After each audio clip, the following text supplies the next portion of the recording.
నమస్తే. నారా చంద్రబాబు నాయుడు గారు రాష్ట్ర ముఖ్యమంత్రి, నాలుగోసారి ముఖ్యమంత్రి పీఠాన్ని అధిరోహించిన వ్యక్తి, భారత రాజకీయాల్లో సీనియర్ మోస్ట్ పొలిటీషియన్. ఇక్కడ నేను చర్చించదలుచుకున్నది ఏమిటంటే, నారా చంద్రబాబు నాయుడు గారు తన కుమారుణ్ణి ముఖ్యమంత్రి సీట్లో కూర్చోపెట్టడంలో సఫలమవుతారా, విఫలమవుతారా, లేక సన్ స్ట్రోక్ తగిలి ఆయన దెబ్బతింటాడా? ఇది ఇక్కడ ప్రధానమైన అంశం.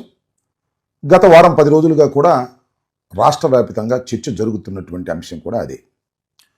సరే, రాజకీయ రంగం కానివ్వండి, వ్యాపార రంగం కానివ్వండి, సినిమా రంగం కానివ్వండి, ఏ రంగంలో అయినా సరే ఒక ఉన్నత స్థాయికి ఎదిగిన తరువాత తన కుమారులు దానికి వారసులుగా కావాలని కోరుకోవటం అనేది చాలా సహజమైనటువంటి విషయం. ఇవాళ మనం తెలుగు ఫిల్మ్ ఇండస్ట్రీలో చూస్తే ఎక్కువ మంది వారసులుగా వచ్చిన వారే ఉన్నారు, ఒక్క చిరంజీవి గారు తప్ప. సో తానున్న రంగంలో తన తరువాత తన కుమారుల్ని పెట్టుకోవాలనుకోవటం అనేది చాలా సహజమైనటువంటి అంశం. అయితే ఆ స్థాయిలో తన సీట్లో కూర్చోపెట్టాలని ప్రయత్నం చేసినప్పుడే చాలా క్లిష్టమైన పరిస్థితులు ఎదుర్కోవాల్సి ఉంటుంది. అన్ని సందర్భాల్లోనూ అంత ఈజీ కాదు అది. మనం ఒకసారి చూసినట్లయితే ఇందిరాగాంధీ గారు, షీఈ్ ఏ మాస్ లీడర్. ఒకప్పుడు భారతదేశాన్ని ఏకఛత్రాధిపత్యంగా పరిపాలించినటువంటి మహిళ ప్రధానమంత్రి. ఆమె తదనంతరం తన వారసుడైనటువంటి సంజయ్ గాంధీని రాజకీయాల్లోకి తీసుకురావాలని ప్రయత్నం చేసింది. రాజకీయాల్లో కూడా ప్రవేశించాడు. తర్వాత ఆమెకి సన్ స్ట్రోక్ తగిలి అధికారం కూడా కోల్పోవలసిన పరిస్థితి ఏర్పడింది. సరే, అఫ్కోర్స్ తర్వాత సంజయ్ గాంధీ గారు ప్రమాదవశాత్తు మరణించారు. కానీ ఇందిరాగాంధీ గారి కుమారుడు అనూహ్యంగా రాజీవ్ గాంధీ గారు ప్రధానమంత్రి అయ్యారు. ఇప్పుడంటే ఆమె ఇది ఒక ఉదాహరణ. అంత ఈజీ కాదు అని చెప్పడానికి ఇందిరాగాంధీ గారి ఎపిసోడ్ మనకు చరిత్రలో చాలా ఈజీగా కనిపిస్తుంది. అదేవిధంగా నందమూరి తారక రామారావు గారు కూడా, ఆయన ఒక ప్రాంతీయ పార్టీ పెట్టారు. తిరుగులేనటువంటి ఆధిపత్యాన్ని పొందినటువంటి రాజకీయ పార్టీ అది. తన వారసుడిగా ఆయన ఎవరిని డిక్లేర్ చేయాలి అనుకున్నారు అంటే బాలకృష్ణ గారిని డిక్లేర్ చేయాలి అనుకున్నారు. బాలకృష్ణ గారినే ముఖ్యమంత్రిగా నెక్స్ట్ తన తర్వాత చేయాలని తాపత్రయపడ్డాడు. ఇది ఒకసారి వెనక్కి వెళ్ళి మనం చూసుకుంటే అర్థమవుతుంది. ఇది నేను చెప్పేటటువంటి అంశం కాదు. ఒక చరిత్ర 100 నిజాలు, లేదా ఒక చరిత్ర కొన్ని నిజాలు అనే పుస్తకాన్ని దగ్గుపాటి వెంకటేశ్వరరావు గారు రాశారు. దానిలో ఇది స్పష్టంగా ఉంది. దానిలో కూడా ఏమంటే, బాలకృష్ణ గారిని తన వారసుడిగా ప్రకటించడానికి ఆయన తాపత్రయపడిన ప్రతి సందర్భంలోనూ అడ్డుకున్నారు. ఎవరు అడ్డుకున్నారంటే నారా చంద్రబాబు నాయుడు గారే అడ్డుకుని దానికి అడ్డుకట్ట వేయటంలో చాలా సఫలమయ్యారు. సరే, అదొక కథ అనుకోండి. ఎందుకంటే ఈవెన్ బాలకృష్ణ గారికి కూడా వారసుడు కావాలని, ముఖ్యమంత్రి కావాలనే ఉత్సాహం లేదు. అలాంటి కుటిలమైనటువంటి తెలివితేటలు కలిగినటువంటి వ్యక్తి కూడా బాలకృష్ణ గారు కాకపోవటం, మంచివాడు అవ్వటం వల్ల చంద్రబాబు నాయుడు గారికి చాలా ఈజీ అయింది. ఆ తర్వాత ఎపిసోడ్లో ఎన్టీ రామారావు గారి తరువాత వారసుడుగా చంద్రబాబు నాయుడు గారు అల్లుడు రావటం అనే ప్రక్రియ ఉందే, అది చాలా పెద్ద ప్రక్రియ. భారతదేశ చరిత్రలో నిలిచిపోయేటటువంటి ప్రక్రియ. ఆ ప్రక్రియలో చంద్రబాబు నాయుడు గారి వ్యూహాలు కానీ, చంద్రబాబు నాయుడు గారి చాకచక్యం కానీ, చంద్రబాబు నాయుడు గారి మ్యానిపులేషన్ కానీ అంతా కాదు అనేది చాలా స్పష్టంగా చరిత్రలో అర్థమయ్యేటువంటి అంశం. అది చూసిన తర్వాతే నారా చంద్రబాబు నాయుడు గారు ఎంత మ్యానిపులేటరో అందరికీ అర్థమైపోయింది. ఎనీహౌ సక్సెస్ఫుల్గా ఎన్టీ రామారావు గారి దగ్గర నుంచి ఎన్టీ రామారావు గారి కొడుకులకు హరికృష్ణకు కానీ, బాలకృష్ణకు కానీ, వారెవ్వరికీ కూడా ఆ వారసత్వం రాకోకుండా సక్సెస్ఫుల్గా అడ్డుకుని ఆయన ముఖ్యమంత్రి అయ్యాడు, వారసుడయ్యాడు. ఇది చాలా గొప్ప విషయం. ఈ గొప్ప విషయాన్ని చరిత్రలో మనం చాలా సందర్భాల్లో మనం చూస్తుంటాం. అయితే ఇక్కడ ప్రధానమైన ప్రశ్న ఏమిటంటే, చంద్రబాబు నాయుడు గారి కుమారుడైనటువంటి లోకేష్ గారిని వారసుడిగా అయితే ప్రకటించగలిగారు, కానీ ముఖ్యమంత్రి పీఠంలో కూర్చోపెట్టగలుగుతాడా? కూర్చోపెట్టే పరిస్థితుల్లో తన పార్టీనే త్యాగం చేసుకోవాల్సిన పరిస్థితి వస్తుందా అనేది ఇక్కడ ప్రధానమైనటువంటి అంశం. ఓసారి నారా లోకేష్ గారిని రాజకీయాల్లోకి తీసుకొచ్చేటప్పుడు మీరు చూశారు కదా, ఎమ్మెల్సీ కూడా ప్రజాప్రతినిధిగా కాకపోయినా ఎమ్మెల్సీగా ఇచ్చి మంత్రి చేశారు. కొట్టింది దెబ్బ. అప్పుడే సన్ స్ట్రోక్ తగిలింది. అందువల్లనే కేవలం 23 సీట్లకి పరిమితమై నెక్స్ట్ ఘోరంగా విఫలం కావటం, ఓడిపోవటం జరిగింది. దానిలో లోకేష్ పాత్ర చాలా గణనీయంగా ఉంది అని నా అభిప్రాయం. ఎందుకంటే ఓడిపోవటానికి కాదు, 23 సీట్లు మాత్రమే రావడానికి లోకేష్ గారు మంత్రిగా ప్రమాణ స్వీకారం చేసిన తర్వాత ఆయన తొత్తురుపాటు రాజకీయాల వలన తెలుగుదేశం పార్టీ చాలా ఇబ్బందులకు గురైనటువంటి అంశాన్ని ఇక్కడ నేను ప్రస్తావించదలుచుకున్నాను. సరే, ఎనీహౌ ఆ తర్వాత మళ్ళీ జగన్మోహన్ రెడ్డి గారు ముఖ్యమంత్రి అయ్యారు. ఇక్కడ జగన్మోహన్ రెడ్డి గారి గురించి కూడా చెప్పాలి. జగన్మోహన్ రెడ్డి గారిని రాజశేఖర రెడ్డి గారి వారసులుగా తీసుకురావడానికి రాజశేఖర రెడ్డి గారు ఎన్ని ఇబ్బందులు పడ్డాడో నేను మీకు ప్రత్యేకంగా చెప్పాల్సిన అవసరం లేదు. పార్లమెంట్ సభ్యుడిగా తీసుకురావడం కోసం వివేకానంద రెడ్డి గారిని తప్పించి కుటుంబంలో తన కుటుంబ సభ్యుడిని తప్పించి జగన్మోహన్ రెడ్డి గారిని తీసుకురావడానికి కూడా చాలా వ్యయ ప్రయాసాలకు ఓర్చాల్సినటువంటి పరిస్థితి ఏర్పడింది. ఎందుకు చెప్తున్నాను? That is not so easy. అంత ఈజీగా కుమారుని తీసుకొచ్చి తన స్థానంలో కూర్చోబెట్టడం అనేది సాధ్యపడేటటువంటి అంశం కాదు ఈ ప్రజాస్వామ్య దేశంలో. అయినా కొన్ని సందర్భాల్లో సాధ్యపడుతూ ఉంది. ఆఫ్టర్ రాజశేఖర రెడ్డి గారి మరణం తర్వాత ఆటోమేటిక్గా జగన్మోహన్ రెడ్డి గారు ముఖ్యమంత్రి స్థానాన్ని అధిరోహించడం జరిగింది. అది కూడా మరణానంతరమే, తదనంతరమే జరిగింది తప్ప అప్పుడు చేయలేకపోయినటువంటి పరిస్థితులు ఉన్నాయనే విషయాన్ని కూడా ఇక్కడ మనం గుర్తుపెట్టుకోవాలి. ఇక్కడ ఇప్పుడు ప్రధానంగా నేను చర్చించదలుచుకున్నది ఏమిటంటే, చంద్రబాబు నాయుడు గారు తన కుమారుణ్ణి ఈ రాష్ట్రానికి ముఖ్యమంత్రిగా చేయాలని అనుకుంటున్నాడు. ఆయన అనుకుంటున్నాడో లేదో నాకు తెలియదు, కానీ ఆయన కుటుంబ సభ్యులు బలంగా ఒత్తిడి చేస్తున్నారు. ముఖ్యంగా లోకేష్ గారి తల్లి భువనేశ్వర్ గారు కానీ, అదేవిధంగా మన బాలకృష్ణ గారికి ఉన్నటువంటి ఇద్దరు కుమార్తెలు కానీ ఏ విధంగా అయినా సరే లోకేష్ గారిని ముఖ్యమంత్రి స్థానంలో కూర్చోపెట్టాలి అనేటువంటి భావన వారిలో మెండుగా కనపడుతుంది అనేది బయట జరుగుతున్నటువంటి ప్రచారం. సరే, సహజంగా బాలకృష్ణ గారికి కూడా ఉంటుంది, ఎందుకంటే అల్లుడు ముఖ్యమంత్రి అయితే బాగుంటుంది కదా అనేటువంటి ఉద్దేశంతో దీని మీద చాలా పెద్ద ఎత్తున ఆయన మీద ఒత్తిడి జరుగుతూ ఉన్నటువంటి అంశం. అందువల్ల ఇవాళ నిన్న మొన్న చూసాం కదా, మనం ఆయన్ని ఉప ముఖ్యమంత్రిగా చేయాలనేటువంటి డిమాండ్ పార్టీలోంచి ముఖ్యమైన నాయకులు డిమాండ్ చేస్తున్నారు.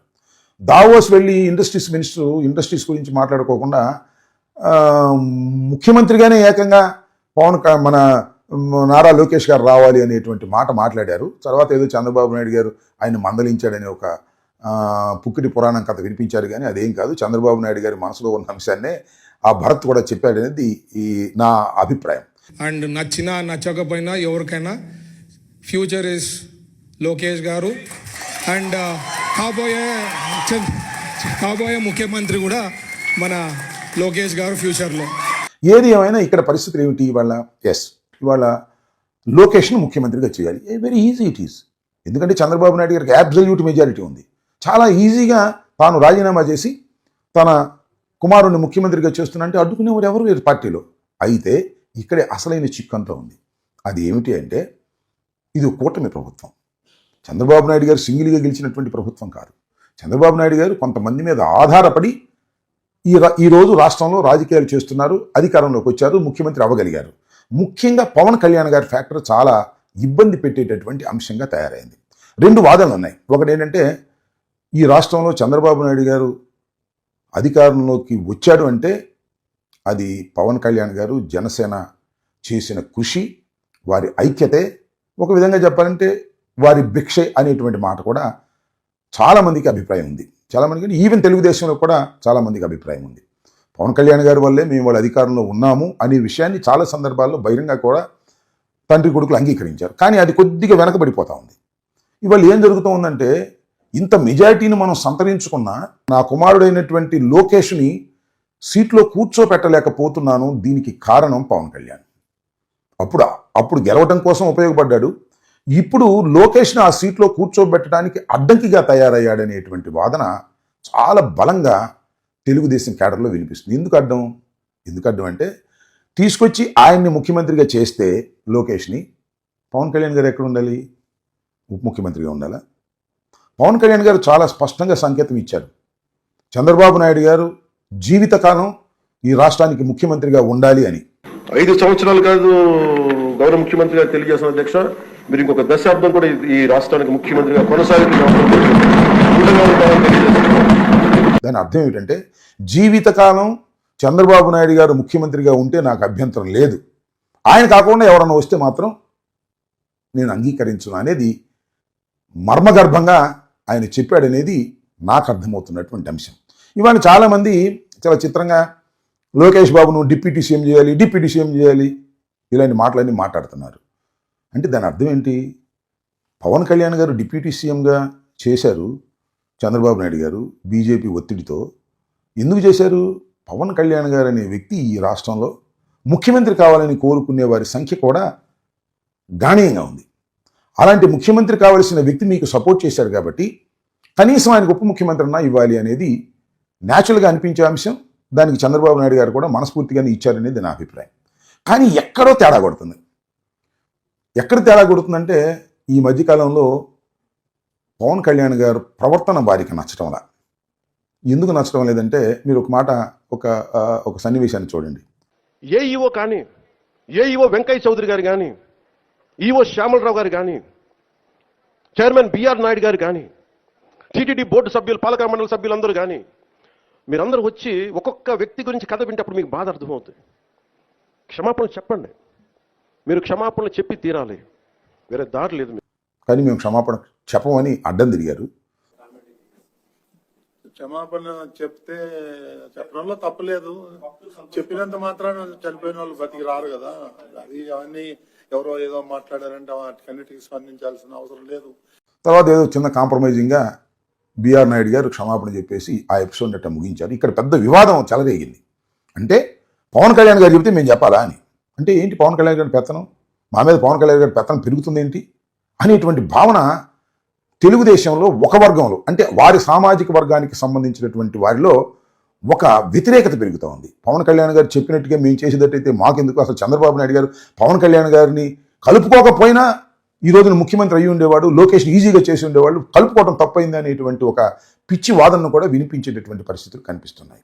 అందువల్ల నేను చెప్పదలుచుకున్నది ఏంటంటే, ఇవాళ చంద్రబాబు నాయుడు గారు తన కుమారుణ్ణి తన కుటుంబం ఒత్తిడి వలన ఏదో ఒక విధంగా ముఖ్యమంత్రి స్థానంలో కూర్చోబెట్టాలని ఆయన భావించినా సరే, ఆయన సీటు తప్పుకుని ఈయన కూర్చోబెట్టాలని భావించినా that is not so easy. అంత ఈజీ అయిన అంశం కాదు. ఎందుకు ఈజీ అయిన అంశం కాదు అంటే ఆయన కూటమి మీద ఆధారపడ్డాడు. కూటమి మీద ఆధారపడ్డాడంటే సీట్లు వచ్చేసాయి కదా, ఇంకా ఆయన కూటమి మీద ఆధారపడాల్సిన అవసరం లేదంటే భవిష్యత్తులో ఆయన కూటమిని కాదు అని ఏదైనా నిర్ణయం తీసుకుంటే భవిష్యత్తు లేనటువంటి ఒక రాజకీయ పార్టీగా తెలుగుదేశం మిగిలిపోతుందనేటువంటి భయం చంద్రబాబు నాయుడు గారికి ఉంది. అసలు చంద్రబాబు నాయుడు గారికి ఆ సత్యం కూడా తెలుసు. నేను ఎవ్వరి సహాయం లేకోకుండా అధికారంలోకి రాలేను అనేటువంటి నగ్న సత్యం చంద్రబాబు నాయుడు గారికి తెలిసినంతగా ఆయన సామాజిక వర్గానికి కానీ తెలుగుదేశం పార్టీలో ఉన్నటువంటి కార్యకర్తలకు కానీ తెలియదని నా అభిప్రాయం. అందువల్ల ఏమంటారంటే తెలుగుదేశం కార్యకర్తలు లేదా వారి సామాజిక వర్గం లోకేష్ను ముఖ్యమంత్రి చేయాలి, లోకేష్ను ముఖ్యమంత్రి చేయాలని అరుస్తూ ఉన్నారు.